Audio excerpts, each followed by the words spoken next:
Welcome back, ladies and gentlemen. It is player profile time from the lovely city of Canfield. And I'll tell you what, this young man has such a bright future that sometimes I think we got to wear shades just to look at him. A senior on not only the football team, but also the lacrosse team. Ladies and gentlemen, give it up for my friend, Mr. Cole Cuffle. What's up, Cole? What's up? How you doing? I'm doing well, man. All right. So, senior year, we always started here. How fast has it gone for you, freshman, sophomore, junior, and now you're a senior? What has it felt like for this ride? And now you're the lead dog, you're the big dog in the yard. I mean, everyone always says high school is like the fastest 4 years of your life, and they weren't kidding. It's gone by so quick. It feels like freshman year was just yesterday. What are some of the biggest things that you've learned along the way? What are the lessons that you've learned about not only just high school, but being part of the Canfield community? Well, I learned that if you want to be good at anything, you got to practice. You got to put in the time. You can't just sit around and wait for things to come to you. That's pretty decent one. What things have been the biggest challenges for you leading up to your senior year that you feel like you got pretty much mastered at this point? Uh, some of the biggest challenges for me personally was I played basketball my whole life, and after freshman year, I ended up deciding not to play after. It wasn't for me, so I tried something new in lacrosse, and it was one of the better decisions I've made. So definitely learned along. So you made the shift from basketball to lacrosse. That's two very different sports. Yeah. How did you make that transition? How challenging was it? And how did you overcome that to become one of the better lacrosse players, not only in Canfield but the entire area? It was a pretty challenging transition. I mean, honestly, my first year still, I didn't really understand much of the rules or what was going on really, but I got a couple goals. I learned from some of the upperclassmen, and they showed me the ropes of basically how to play and how to, yeah. And I don't know much about lacrosse. I'm going to be just point blank with you and honest. But for a D man to get goals, that says something about the team. You guys must have a pretty sweet squad. Yeah, we have a definitely a pretty solid team. We got some really great players, probably some of the best in the region, like Charlie Boris or Parker Alquist. So those are some of our guys. To go from a team that you're on right now, playing on Friday nights, that is 2-0 and had the brightest lights on you consistently as you guys continue to win, to a sport like lacrosse, which doesn't get much in the way of press. What is that like? Is it a different feeling? Is there less pressure for you as you go from one season to the other? It's definitely interesting to go from a crowd of like a couple thousand to a crowd of maybe 50 or 60. So that's definitely interesting, but there's always a little pressure. You always want to show out for your community and show out for your team and have some pride. Is there the same rush that you get on a Friday night, or is it just different? Uh, there's nothing like the rush on the Friday night. It's definitely different, but I still get pretty rowdied up before lacrosse games. But there's nothing like Friday nights. Let's talk about your favorite part of playing football for the Canfield Cardinals. What is it and why? My favorite part of playing football for the Canfield Cardinals would definitely be just hanging out with my brothers, hanging out with my friends who I've known all my life, just knowing that these are going to be some of the best times of our lives, and to just cherish every moment we have together.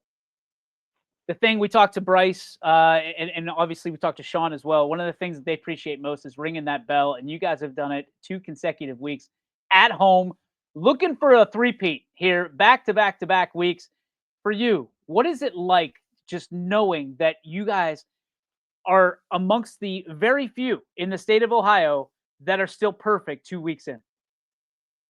It's a great feeling knowing that we're one of the few perfect teams left in Ohio, but we got a big challenge coming up for this week, and we just got to keep stacking the days, like Bryce said, and have great practices throughout the week to fully get to where we want to be.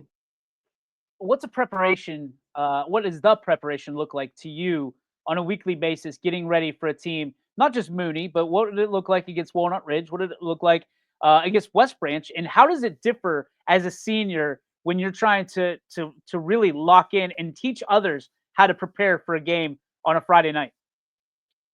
Well, we got a couple hard days of practice each week where all of us are grinding, and you could see sometimes it takes a toll on these kids, and you just got to pick them up knowing that after that game on Friday night that everything's worth it, all the hard work, everything you put in.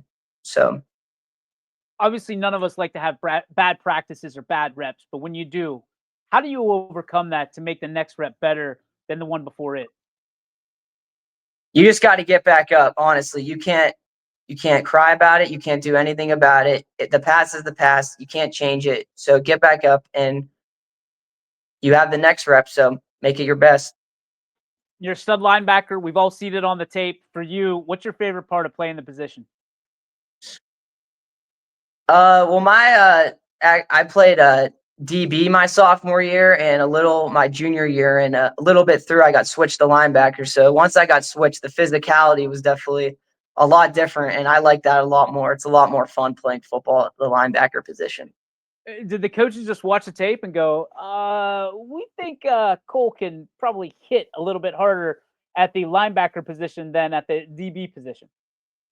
Yeah, I don't know what they saw, but I'm definitely happy they made that choice and switching me over to linebacker. Dude, don't blink because the next few months are going to go very, very quickly. And before you know it, you're going to be handed a certificate saying that you met all the requirements of Canfield High School. What's next for you? What do you want to do? What do you want to accomplish? The rest of this year, moving into the next chapter of your life. I definitely want to go to school. I'm thinking about going to either Miami or Cincinnati or possibly Ohio State right now. Those are my top three. But I'm definitely going to go to business and either do something in marketing or business analytics. And I always wanted to work for like a professional sports team. So that's always the goal. All right. Who are those professional sports teams that we want to work for? Really anyone that would give me a good paying position. But if I could find somewhere maybe down south for a little bit, that would be pretty nice. So you were talking about Miami University, not the University of Miami, right? Oh, Miami of Ohio, yeah, not Miami Okay. of Florida. Even that'd be pretty nice though. Well, of course. I'm just thinking you start at Miami in Ohio and you work your way down to Miami of Yeah, Florida. mhm, Hey, life would be pretty good, dude. All right, yeah. business and marketing. Talk to me about that. What are your expectations for a job in business and marketing? What appeals to that whole I don't know, that whole business about what you're trying to do? What appeals to me is I've always been pretty good with numbers, and I've always liked working with numbers, and I like talking to people too. I like seeing how they think and what they think about certain products or something, and I like selling things to people that may look appealing or something like that. Hey, sales, man. You're surrounded by doctors in Canfield, professional athletes, and salesmen. Those are 3 millionaire positions right there. That's what you got to Yeah, focus on. that's what my dad's in, so that's always interested me too. Dad is a smart man, and you are even smarter for following those footsteps, pal. Thank you. Let's talk about role models. You talked about your dad real quick. I gotta imagine he's amongst them. Who are their heroes, that you've looked up to and have kind of shaped you and molded you into the young man that you are today? My heroes are definitely my parents and even my grandparents. They're always there for me. They're always in my corner no matter what situation I'm faced with. They'll always be there for me if I ever need something from them, and I know I can always count on them.